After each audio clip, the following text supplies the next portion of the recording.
What is up tonight, YouTube? So tonight is actually just a story time because I had recently something happen in my life that blew my mind. Like, it was something really hard for me to wrap my brain around. So I want to talk about this quickly. As you guys know, I am an auto mechanic. Now, some people think I'm a genius and can fix everything, and other people look down upon me. Very few people just understand my skill set. And I've been doing this for quite a while.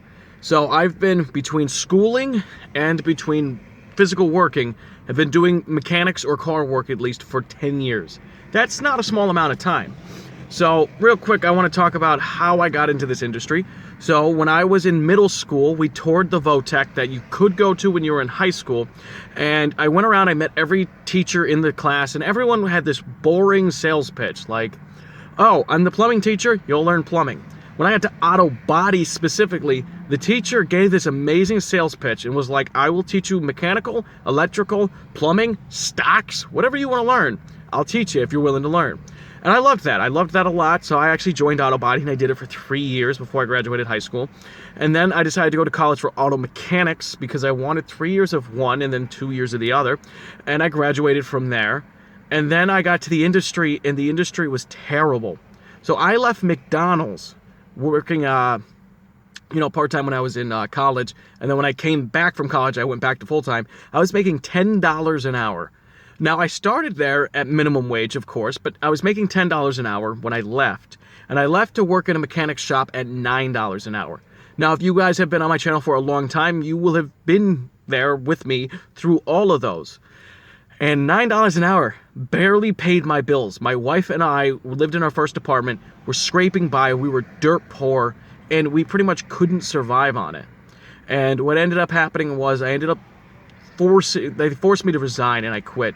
And I entered the job I'm at now at $12 an hour, which was more money, and we were doing a little bit better then, but still was a pretty low pay. So in the past few years, the industry has changed a ton in pay because warehouses started paying a large amount of money, and people without high school degrees or college degrees and that were able to get jobs that paid very well.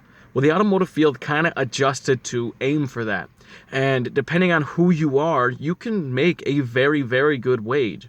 So like I said, I started off working at $7.25 federal minimum wage. I just got a job offer for $28 an hour. And I couldn't wrap my head around that. Now, the commute is so terrible that I ended up declining it, but $28 an hour. And it was so hard for me to decline it because it was 40-hour weeks. No longer would I have to work 55 to 60-hour weeks. And I could do more YouTube. I could spend more time with the kids in my house. I could spend more time on my own projects. But it is an hour and like 15-minute commute for me. And in the wintertime, it is very, very treacherous. So I had to turn it down. But it is something I just couldn't wrap my head around because I couldn't understand why someone would offer me that much. So that was insane to me. So I just want to now finish out this video by talking about the automotive field itself.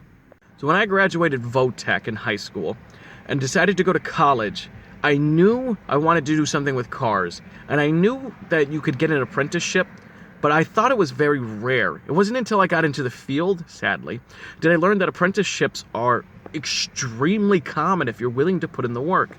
Now, over the years, I've had about 70-ish techs train with me, and only about 3 of them made it successful in the field, and then maybe another 2 made it for a while before they decided to go to like a warehouse.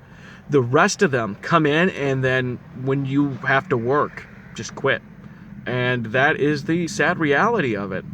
So recently I do have a new apprentice now, and he's doing really good, and I'm happy for that because I love teaching people.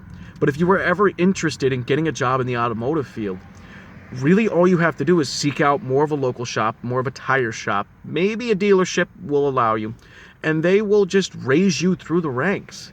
No college needed, no training needed, it's all on-job training. And that is something I kind of wish I knew before I spent a crap ton of money at college.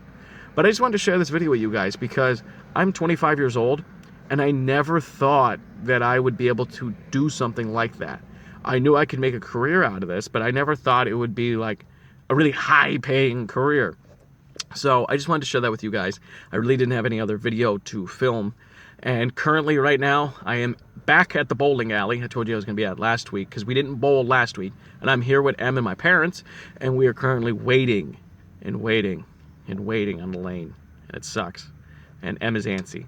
So I'm going to go back inside. I just stepped outside because I wanted some air. I kind of have a headache.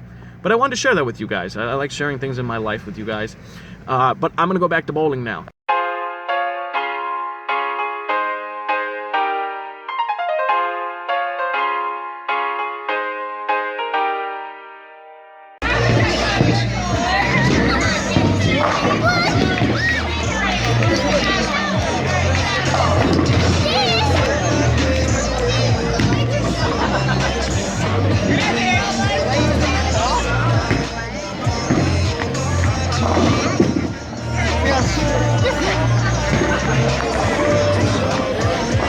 Really?